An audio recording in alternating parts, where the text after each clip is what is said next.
Serum Institute would like a bigger partnership with Cipla. That's the word coming in from Adar Poonawalla, CEO of Serum Institute, speaking to CNBC TV 18's Shereen Bhan on the sidelines of the World Economic Forum in Davos.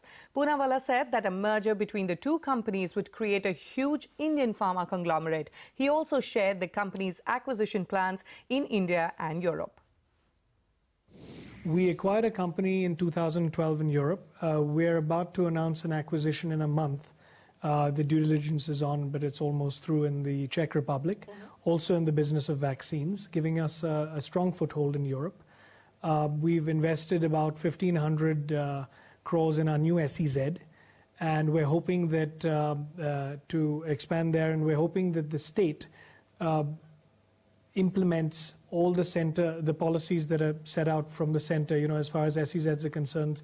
There's a lot of disparity where the states don't implement all the policies and reforms. So all the reforms are announced in the center, but then we don't see it on the ground. And that's another issue that the government needs to address, that the states don't implement. More collaborations like the kind we've seen with Cipla?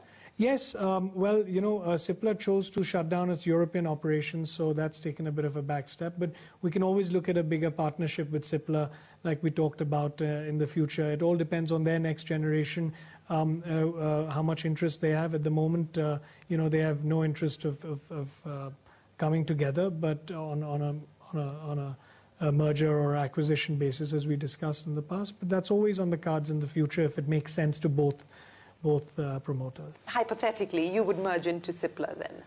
I don't know how that would even work, but I think there are synergies between two companies. I mean, we're in two different areas. It would offer a lot of diversity to both, they're not in vaccines, we're not in the various pharmaceutical drugs they're in. It would definitely make us a formidable Indian conglomerate, and I see a lot of advantage in it.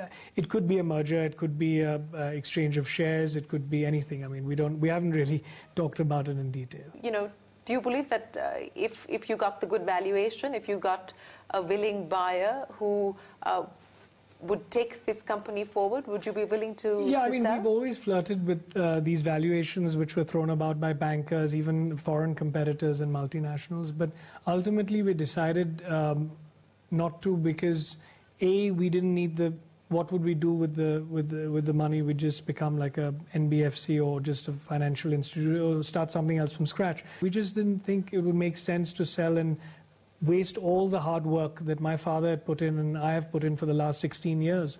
And it's very satisfying to know that you're making a difference in other people's lives. And I think that's really my motivation. And that's why I don't think I could ever sell out, because I don't think there's any other business or any other activity that I could do which could make a difference in other people's lives like what Serum Institute does today. And that's why I don't see myself selling out for any valuation.